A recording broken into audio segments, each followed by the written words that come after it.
beside the spring water. It restores my soul. Leads me the path of righteousness for his name's sake. Yeah, so I walk through the valley of the shadow of death. I will fear no evil, for thou art with me. Thy rod and thy staff will comfort me. So prepare the table before me in the presence of my enemy. God, and I take my head with God, my cup and shoulder. Surely goodness and mercy shall follow me all the days of my life. I will dwell in the house of the Lord forever. Everybody says, Amen. Okay, good morning, class. Wow. Are you now taking your seat? Wow. So I see all the chairs are filled in and occupied, and you are properly seated according to our chair arrangement or classroom arrangement, seating arrangement, of course. So nobody is absent for today, and that is so nice to know. Because despite the pandemic or the situation that we are having today, you still manage to come to school and be present every day. So how are you today, guys, from class? I'm feeling good, sir. Wow, you're feeling good and great. Of course, every day we should be feeling great and yes, happy. We should always be positive enough, despite of our current situation. Yeah. I believe that all of you have coped up already with this situation. Whether we like it or not, this is what we call the new normal today. Okay? And I'm so glad that still you are pursuing your dream to complete your study. Okay? So before moving on, of course, I would like to present to you our lesson objective for today. We have accomplished this at the end of our lesson. Yes! Who will read? Yes, Catherine, please read the first learning objective. Number 1, start persuasive writing. Wow! Thank you so much, Catherine. We're going to describe persuasive writing. Of course, we should know, or most of you, because you are now in grade 10, you have prior knowledge about this. However, we have to improve and we have to develop it more and become more effective. For number 2, please read. Number 2, identify the different persuasive techniques used in the statement. Wow, thank you so much. There are techniques to be applied, of course, in writing the persuasive text. And therefore, we should know what are these techniques in order for you to be an effective persuasive writer. And the last one, Bethel. Last one, number 3, use persuasive techniques in writing speech or any formal description. Yes, you are going to develop your writing skill, of course. So you have to write your own persuasive text. Isn't it exciting, guys? Yes. Yes, of course. You should be excited every now and then to learn new information and new skill. Okay. Because as you may notice, in our quarter 4 or quarter 4 of the 10th grade, our most essential learning competency focuses on the different type of speeches. Okay, we have informative, persuasive, and argumentative writing. So this time around, we will just focus on our lesson for using persuasive writing techniques. Now, before we go further in our lesson, let's have a quick review of our past lesson.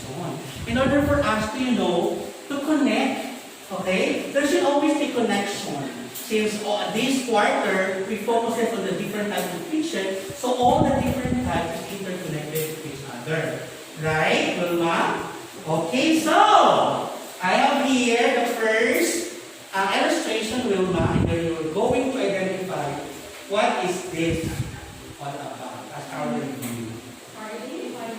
Yes. Yes, there's a motorcycle and the delivery cycle. So what do you think is the word? Not the word I think you will have. Can you guess it? Wow! Very good, Wilma. So that's the correct word. It's delivery. Wow. Very good. Okay, for number 2, Catherine. Okay, we have the word in plus the heart during the from and the to. In, just read what you see. Okay? Who can help? Okay, I heard it from Bethel and Toronto. That is good. It's a quick review only, okay? How about that one? Go, Christian. Speaker. Okay, speaker. What was speaker?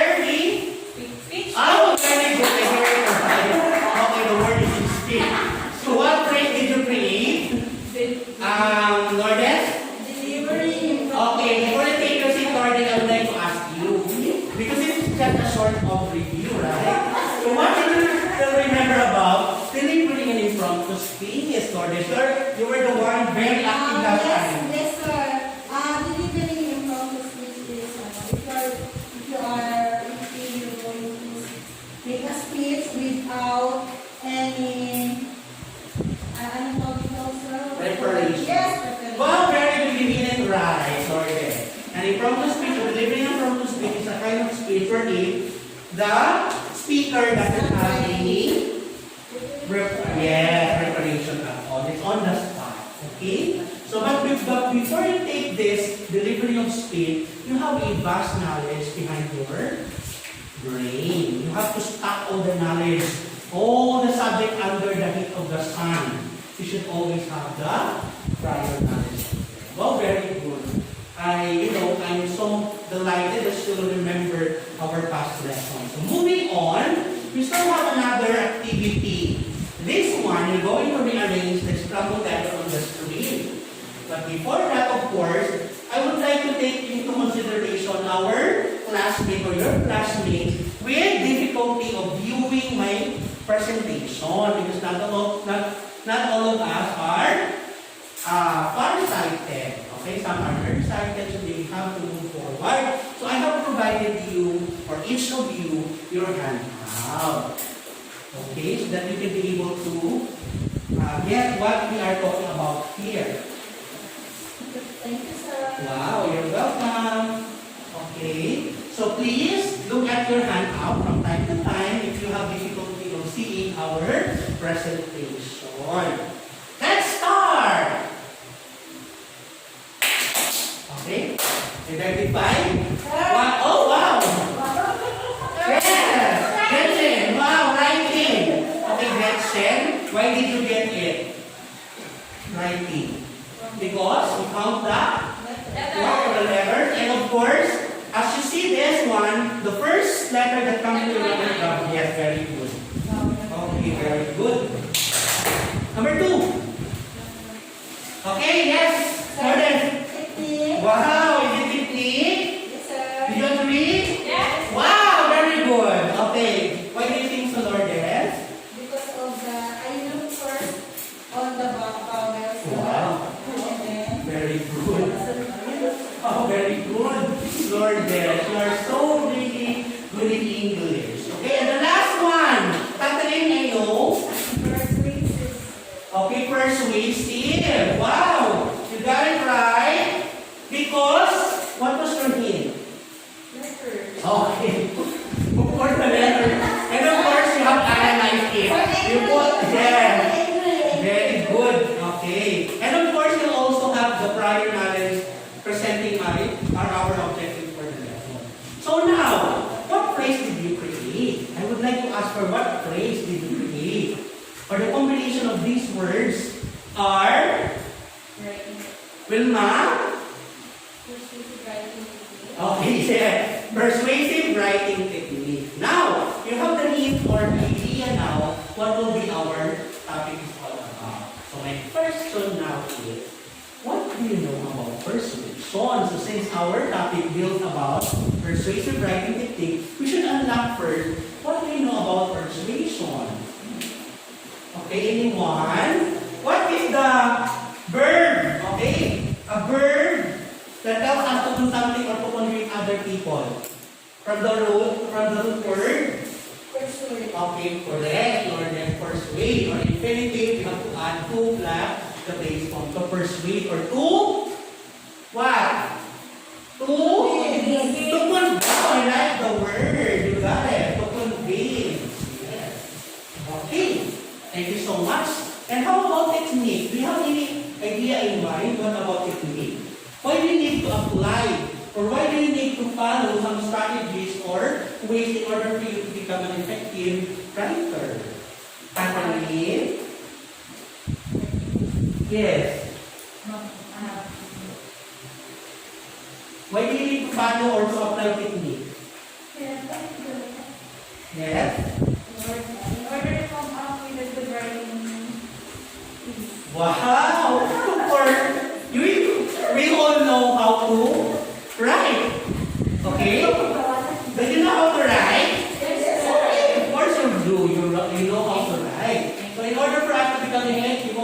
have to apply different techniques in order to improve. Okay, this is only the way to improve more to become effective writer. How about writing? We all know that writing is one of the four fundamental skills that we have to learn in English. What are the three? Other three will not give one. Listening. Wow, very good listening. And then reading. What I'm doing now is singing, and the other one is alright. So what do you know about writing now? I would like to ask you, since then, that the time you learn how to write, you are doing the skill of writing. Bethel? Alright, writing is the ability or skill of a person to transform his or her thoughts into words. Wow, that's great. So from the mind, it will not be formed into writing without doing it into an action, putting it into pen and paper thing or a piece. Okay? Did you get it, guys? Okay, thank you so much. Okay. So there are vocabulary words that we have to remember and to recall in this lesson. The first one is to unlock what is writing, what is really the meaning of writing. Can you read it all together? May I ask all of you? Ready, go. Writing, the activity or skill of making coherent words on paper and simple sentences. Okay, I want you to look at the word coherent. Any idea about the word coherent? Yes, Bethel. Making a general idea to come into united thoughts. Okay, yes, thank you so much, Bethel. So meaning, every single word that you put into writing, whatever piece is that, whatever form is that, it should be interconnected or interrelated. Very good, I like it. So meaning, you disregard the words that are not connected. So that is a skill. When we say skill, it should be developed from time to... Okay, very good, from time to time. So you are now in grade 10. So as you go further with your learning and study, you will learn a lot about writing. How about technique? Writing technique, we have to combine them because that is our core of our lesson. Can you read it all together again? Go! Writing technique is a style an author uses to convey his preferred message in a manner that is effective and meaningful to the audience. Very good. Earlier you said that to convince is to persuade, right? The other word there that you can get that has the same meaning is very good. Okay, to convey. Okay? So writing persuasively or writing techniques are the style, the methodology, or the ways that we could apply in order for us to really convince our audience. Very good. And the last one, go! Persuasive writing is a style of writing used by authors to convince readers of their point of view. Yes. This time around, because persuasive is a type of speech, we have the purpose there. What is our purpose now? Use it as to convey what is our point of view. What do we believe in? What we are trying to share to our reader. Okay?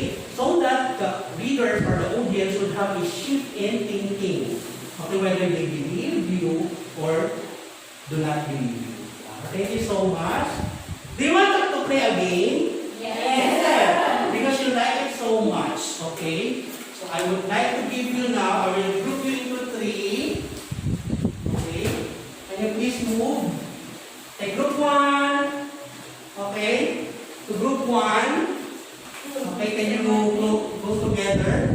Group 2 and group 3. You know, if you see guys, I have used the recycled material because I love environment. Okay, I want to recycle or reuse things that can be reusable. So can you face your classmate?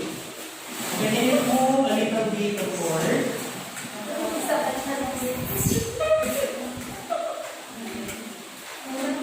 Okay, so better your partner is invisible.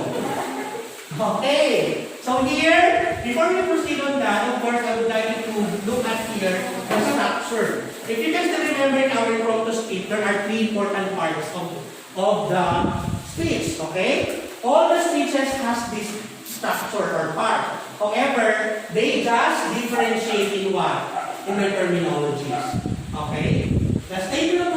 one will be the I. What is I? The beginning statement is what we call Introduction. very good. You got it right. How about arguments and evidences? This is what we do. We support our argument. We give supporting details. And what is that letter B? Body. Yes, our body. And then the last one, of course, the takeaway will be the letter C. What is that? Conclusion. Oh, very good. Very nice. Section 1. I like your attitude of answering question. For group 1, group 2. Group 1. Wow, group 1. Okay. Can you please get the first piece with activity 1? Wow, activity 1. Okay. If you may notice, I have presented there, of course.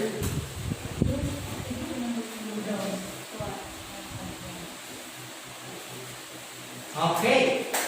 So you just have to remove the piece, the part, okay? And then you're going to paste it in our board.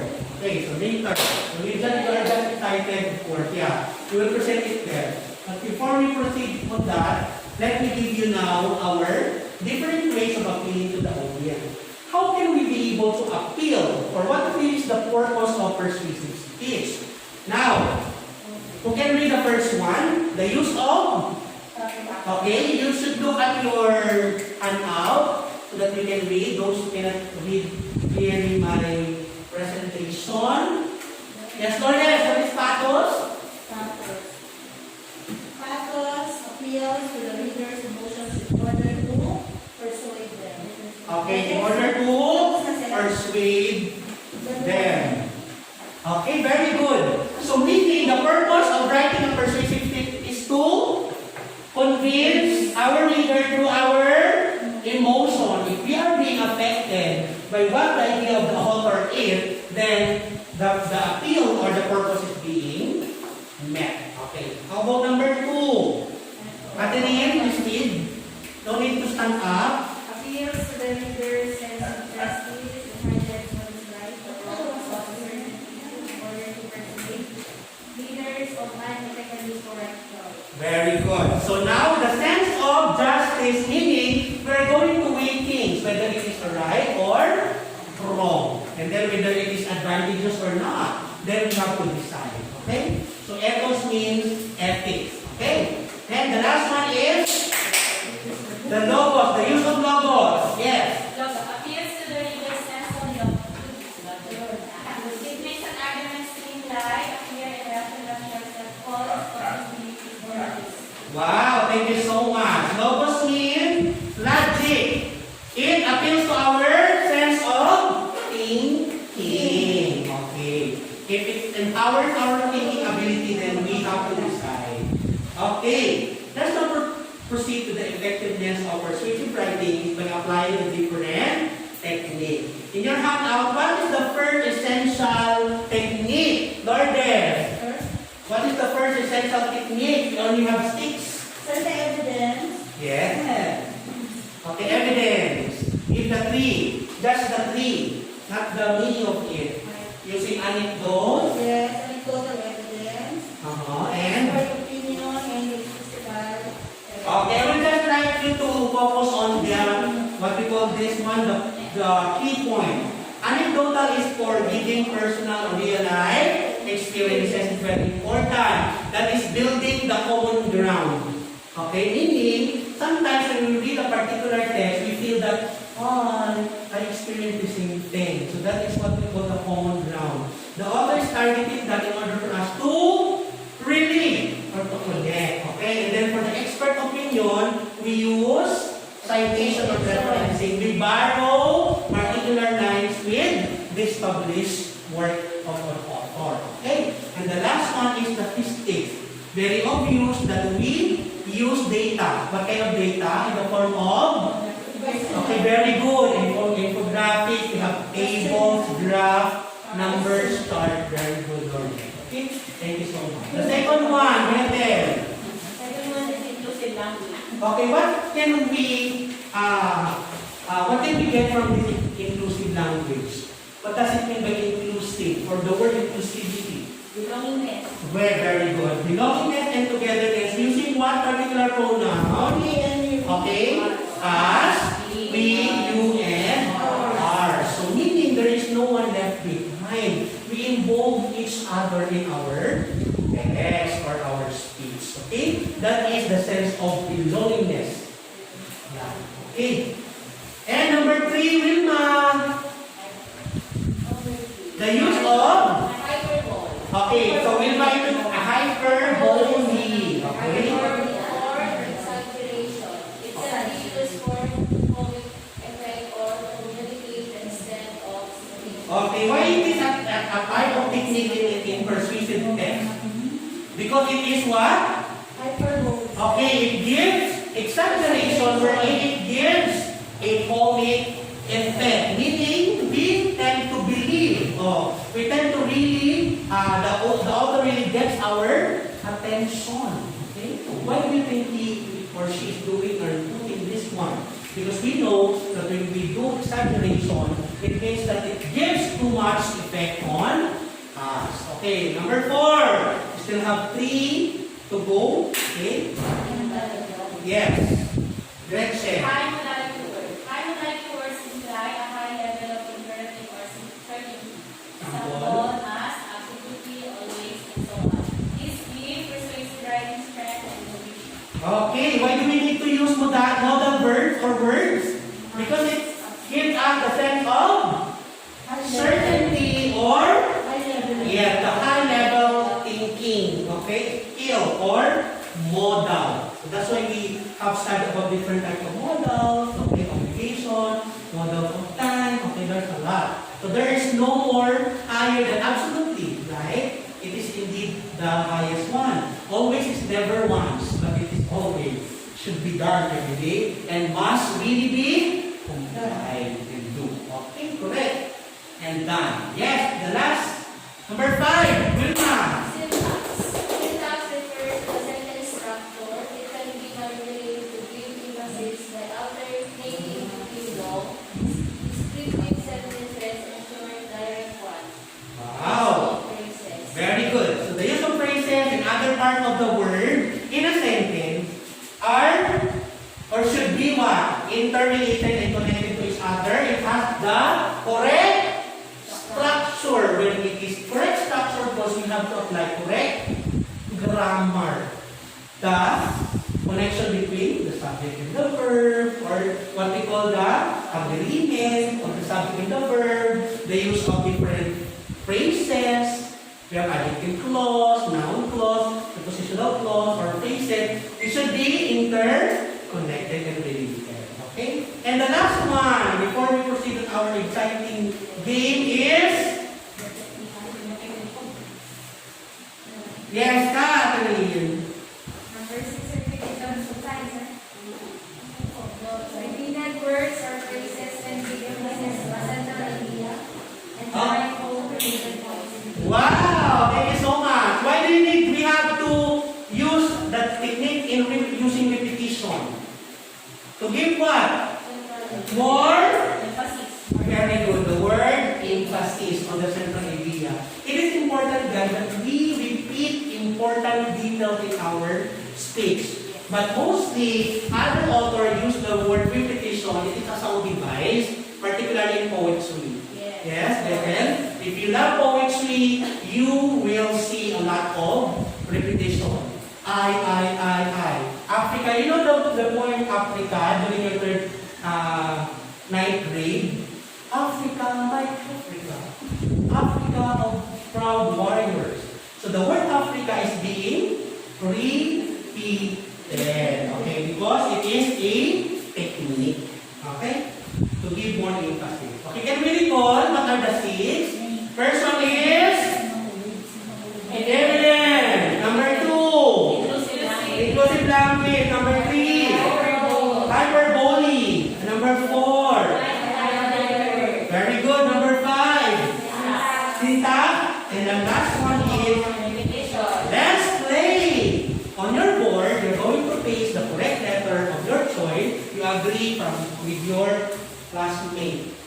Okay? When I say boards up, you have to raise your board. When I say time's up, stop doing the activity. Okay, question. Number 1. Okay? Are you ready? Yes. Are you ready, everybody? Yes, sir. Oh, I think other group are not yet ready. Are you ready? Yes, sir. Thank you so much. Let's start. Okay? Which writing technique involves stating the same thing a number of times, meaning you are doing or citing it many times. Letter A, anecdotes. Letter B, motive word. Letter C, cliche. Letter D, repetition. Timer starts now. Okay, you just fix it whenever you want. Okay.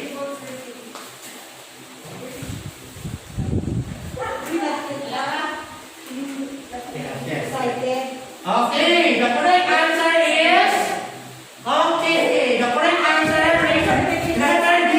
Wow, you just raise it. Okay, you just raise it. You just raise it. Okay, so group 3 got the correct answer, and because of that, you have a point.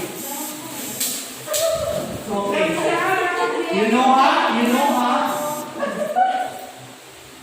Okay, I changed other things there. Okay, so number 2, please read. Lourdes. Sir, which of the following is not an example of persuasive writing? Okay, number 1. A, letter to the editor. B. B, an editorial. C, news article.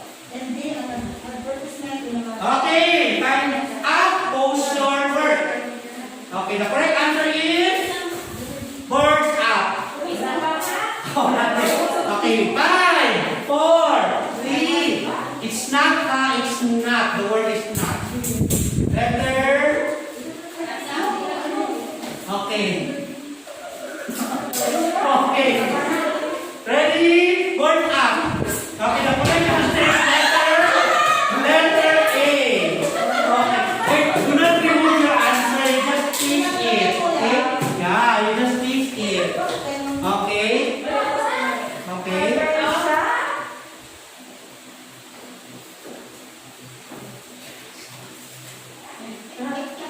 Okay. Next, you have to read it carefully, guys. Okay? Yes. For the third, will not be speed. Which of the following is not a function of inclusive language? Not a function. Okay. Wilma. A, to gain sympathy. B, to engage the reader. C, to sound approachable. D, to sound objective. Okay. Okay. Face your answer. Okay, correct. So, words up. Wow, I think we got it correctly and we got it right. Okay. Face. Okay. The correct answer is letter C. Wow, you got it right. Your point. Your point. One correct answer, one reward. Okay. So you have to accumulate many answers that you will get a lot of prize. Let's proceed to number 4. Which is an example of persuasive text. A, cartoon character. B, a political speech. C, a photograph of political figure. D, a liberal representation. Okay. Words up. Time is up. The correct answer is letter. Wow! Letter D. You got it all correctly.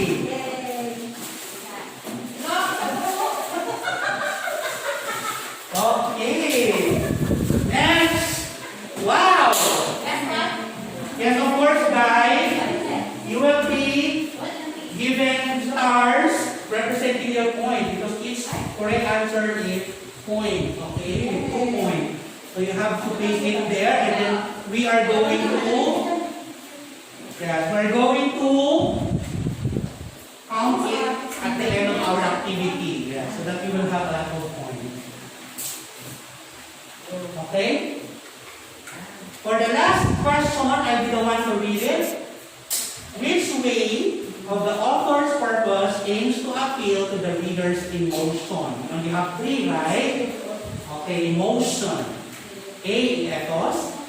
B, writing. C, logos. D, pathos. Okay? Answers down. Boards up. Okay, the correct answer is, okay, letter D, pathos. Okay, appeal to the text. Okay, appeal to the emotion. Who got it correctly, group? 2. Okay. Did you enjoy the activity? Did you enjoy the activity, honestly? Wow, you got 6 points. How about group 3? 8 points. Wow. And you 6 points. Wow, very nice. So this time around, we will do another activity. But this time, you have to read the text. You have to read the statement. Okay? Careful with the option. Of course, not just to, select the best answer. Now, you're going to get the next paper. Okay, the next set of paper. Okay, yeah. Yes. Okay. Activity number 2. So each correct answer, you will get 3 point star. 3 point star. Wow. Okay, you place it anywhere you want in your board. Okay. Letter number 1, please read the statement and identify what is the correct answer. So this time around, we're going to give the correct, what is that? Persuasive technique. Okay, go. Number 1, we will suffer years to come unless we stop this government, stop doing and the work, stop the repetition. Okay. Place your answer. Very bright. Okay. And then of course, I will ask Wilma why you decided to get that or give that particular answer. Okay, first, you have to, okay, boards up. The correct answer is? Repetition. Repetition. Wilma, what is the answer? Why do you think it is repetition? What is the explanation? Okay, you will wait. Just wait. Because of the word? Which word? Oh, very good, Wilma. Because of the word stop that are being repeated. Okay. 3 points. You got it correctly. And of course, do not speak in Tagalog. Speak in English. Reminder. Okay, number 2, Catherine. Read the statement.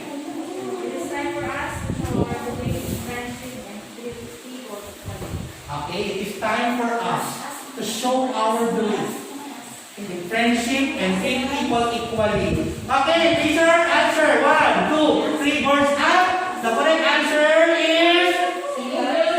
Correct answer may not be accepted. You place it there. Wow, I got it. Why? Okay, congratulations. Why inclusive language?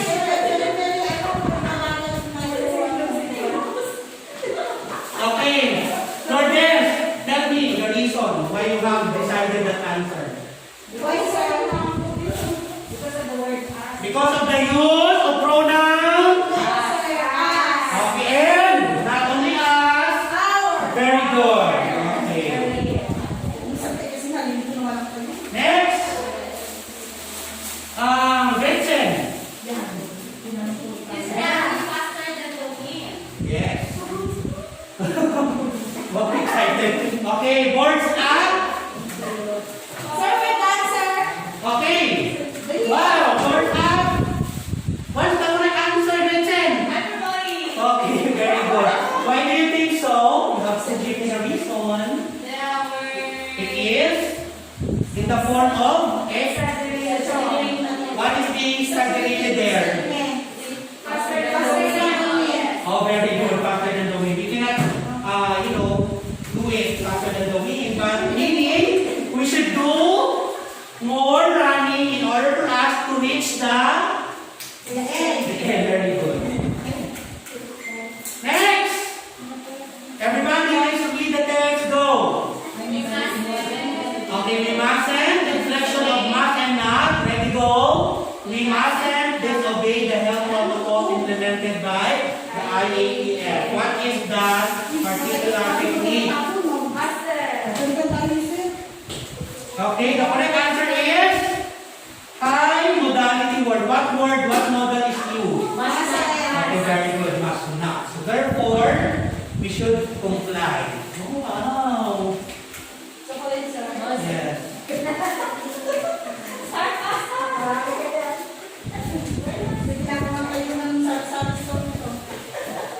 Okay, for the last one, last two rather. Okay. Yes. Better, please read the text. Do not stand up. Just read. Before beginning the tutoring session, the tutor tells the student how he used to struggle with the subject matter in the past and how he managed to deal with it in the future. Okay. When we say past, we talk about what letter? Letter E. Our. Okay. Very good. Our personal experience. So when we do that, in our writing, we are using what technique? Words up. Okay. What is that? Okay. Okay, the correct answer is evidence using anecdote. Okay. Oh my God. You are not reading. Only group we got the correct answer. You are very careless. You are very careless, huh? You should, you know. You thought and thought. When we say past, that talk about our personal experiences and somehow the difficulties we are facing or we have experienced will be used for us to grow more. Did you realize something? Yes. Okay. Last. Let's read. Go. Yeah. Every people are most likely to recover quickly from COVID-19 virus. So that is? Okay, syntax. Why syntax, Lorden? Very good. The correct or the proper sentence structure is being formed. Young is what type of word? It is adjective that defines people who are healthy. Are you all guys healthy? Yes. Very good. Because you get rid of COVID-19 or COVID-19 virus because you are applying the health. Okay, go. Okay, we will take picture on that later, with additional points with the correct and all. Wow! You will count it later. Okay. So this time around, let's take it all seriously. You work individually. Okay. You get your hand out there and worksheet. With your classmate, worksheet. Oh yeah. Okay.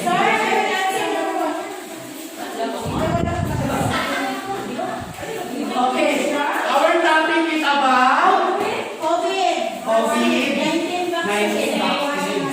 Okay. Now you are going to convince me and your other classmates and the people reading your speech that vaccine is safe. Using your vocabulary, okay? Yes, no problem. Yes, no problem. Okay, can you show me your fact sheet? I have provided you the fact sheet. Yes, the fact sheet. Yes, at the back of your worksheet. There's a fact sheet wherein you're going to base your answer. Okay, applying the techniques used. Okay, this is our. Yeah, I will give you 5 minutes. Okay, yes. Okay, pen. Pencil. Okay, pen.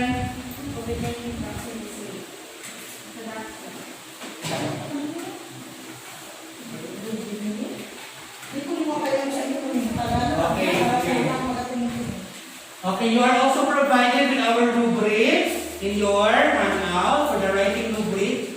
Okay, this is how it looks like. Okay. I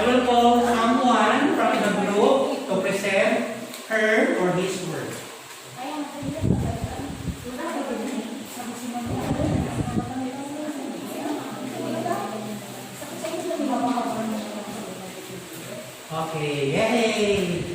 Time, 1 minute left. Sir, wala na ako sa pagkakanya kung sa kulo sa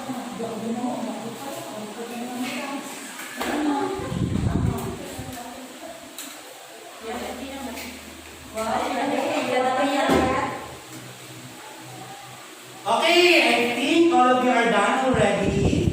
So I will call somebody who will volunteer. Present your work. Yeah, Lauren. Sir, only for number letter A. And then you identify to me what are the activities that you have put in your output, huh? In all, sir. Yes, already. Okay. Stand up for this in front. Look, sir, no, ayan only. Okay, okay. Okay, already have. So we just listen carefully to Lourdes and let's, analyze the Sir, answer. the topic, our topic is about COVID-19 vaccine. Yes, from main staff. Yes, for our please, sir. So for our introduction, so our insights here is this: vaccination is safe and reverse it has no side effects. Or according to some of the people who are being vaccinated, it has no side effects. But for us, we thought that it has no side effects. But it has side effects only a minor. Wow. Minor only, no? And temporary. Minimal. Yes. So for the value of the text, can I explain, sir? Yes. Okay, for the value of the text, so according to the Philippine government, it has approved that the vaccine. Okay, thank you, Lourdes. Okay, for the body, Bethel. Okay, for the body, You have to tell us what technique did you use. the technique that I use for the body is giving evidence, specifically statistical evidence, that is supported with the expert opinion from Wow. the Sinovac Biotech's COVID-19 vaccine institute. Very good, Bethel. And Wilma for the conclusion. In the conclusion, there are normal effects of the AU vaccine which include pain, Yes. weakness, itchiness, or swelling at the injection site, last in a few hours, fever, feeling of weakness or fatigue, headache, dizziness, diarrhea, or nausea. The real answer will still come from our own decision. It is a yes or a no. Take your own action. Okay, wow, very good. So what particular technique is used there, Catherine, in the conclusion? It leaves what? There's a? Okay, yeah, it's up to what? To whom? It's up to the reader to what? Okay, yes, to decide. Very good. Whether he or she will take it a yes? Yes, to take an action. That's very effective. Okay? So, thank you so much for participating so actively. Welcome, sir. Okay, and then we will now proceed to our, application, practical application. What do you think, with all of this learning that you have today, and with the text that you have told me about vaccine is safe, why? Or do you believe it is really effective? Yes or no? Why or why not? Can I hear from Gretchen? You give me your personal opinion, Gretchen. Do you believe in vaccination? Yes. Okay, why?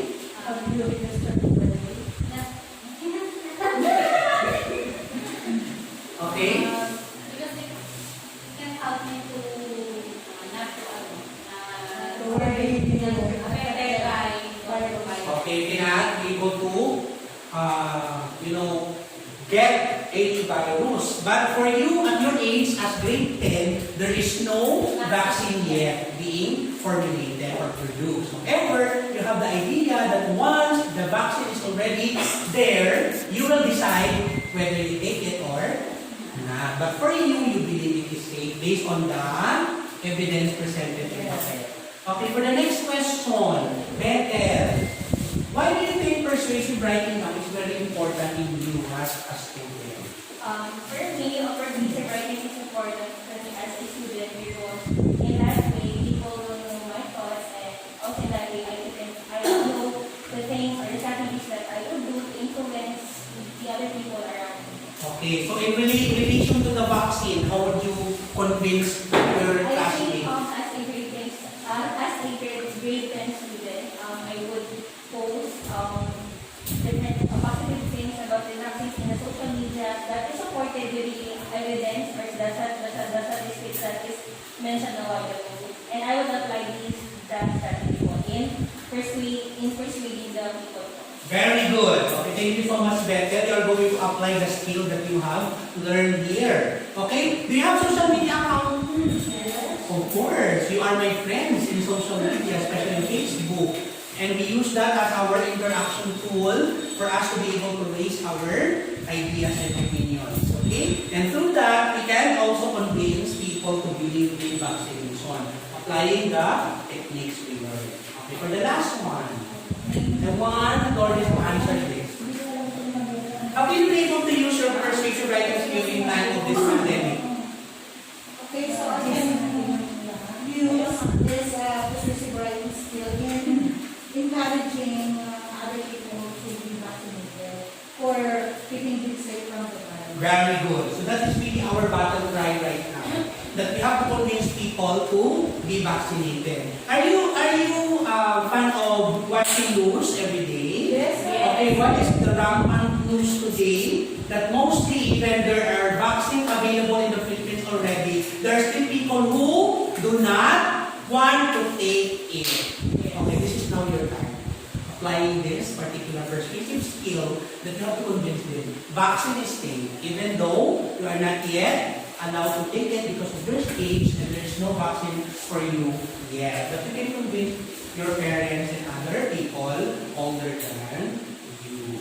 Okay? Wow! For our summary, I would like you to pick a question here in the back and then let's try to sum up if you learn really something new today. Okay. So, better, yes. If you really get something, okay, you have to answer that question. Miss Universe. Yeah, applying the skill. Okay, let's wait. Okay, you have to start better. Among the persuasive techniques for you, which technique is easier to apply? For me, personally, I would apply the high modality words before or applying other words like must, should, can, would, because it will be easier for me to, to put an emphasis on the things that I want them or I want my audience to believe in. But if I would have a choice, I would of course use all these elements. Very good. Thank you so much. Next, let's proceed. Vilma. Give the secret of the museum writer you have the evidence,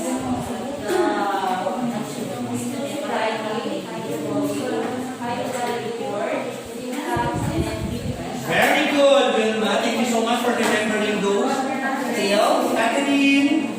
Okay, Lourdes. Hey, Catherine, Lourdes. Sir, my question, I think the question for class number 2, Yes. the question is, give the 3 ways on how to appeal to audience. Yeah, for the purposes. Yes, there are 3 Wait. ways. There are the pathos, the ethos, and the Very good. Okay, don't forget that, class. And the last one, Vincent. no answer that. Okay, what is your question? Okay, let's help one another. How important is persuasive writing technique in this time of uncertainty or pandemic?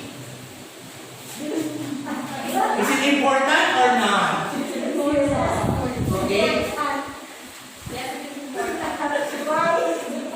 Wow, thank you so much. Because we were able to convince other people. Yay! We're able to sum up our lesson for today. Is there any question? If not, go back to your board and let's count your points and then I'll record your point. And let's give yourself a round of applause by doing the yes clap, vaccination clap. You know what's vaccination clap? 1, 2, 3, inject, inject, inject. Inject, inject, inject. Okay, 1, 2, 3, go!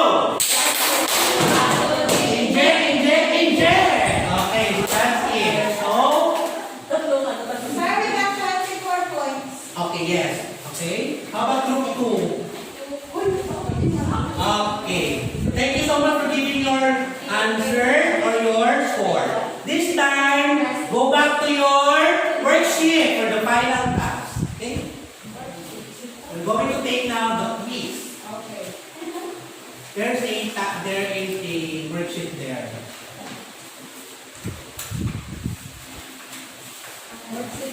Yan. Okay. Answer, give your answer to the following text. Okay? Statement and then identify. Sir, what is the question? Yes. Ito na sa akin ang... Okay, number 1.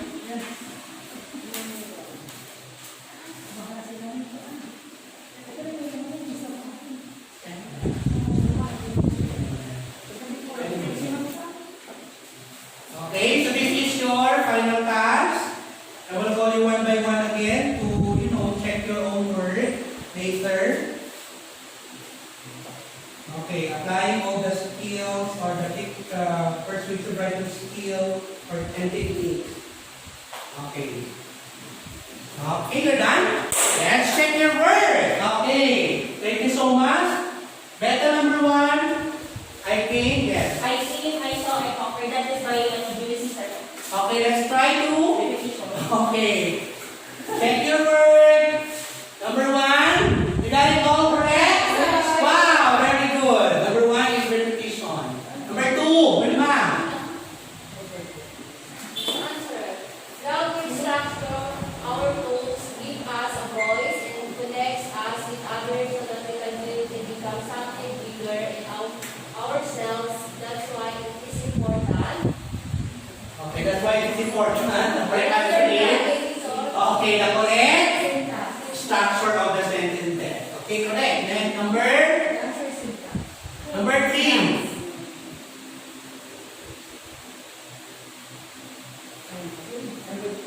Sir, nasa William answer. Huh? That's a lot so. Number 3, yes.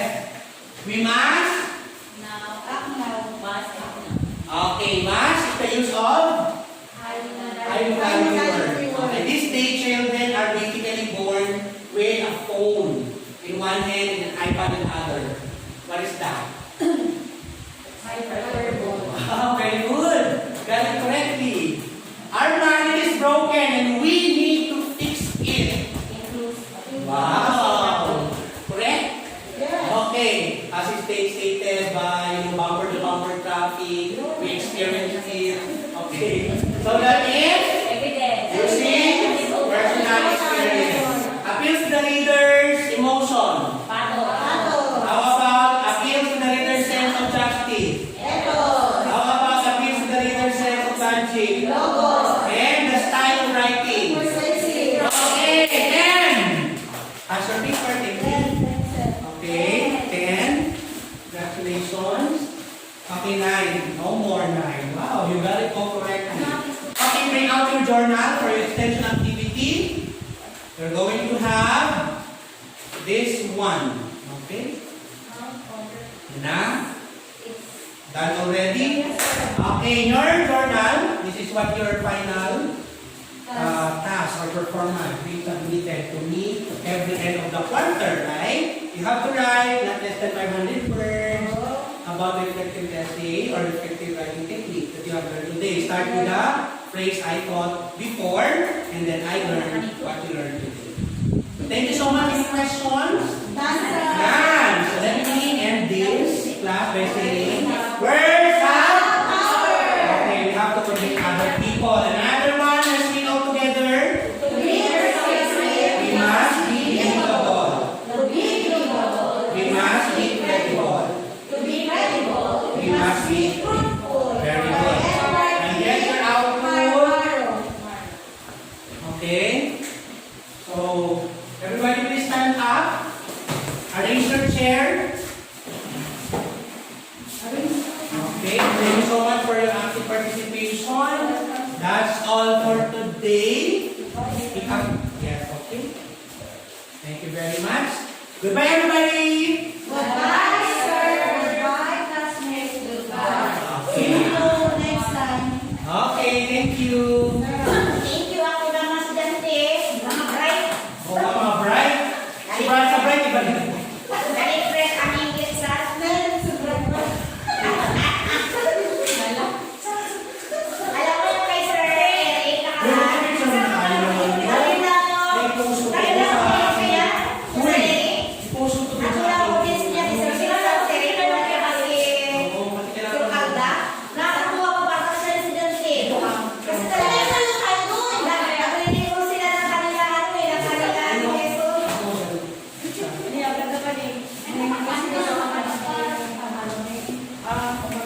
Okay, ready? 1, 2, and... Okay, ganun oh. Wow. Okay, thank you so much.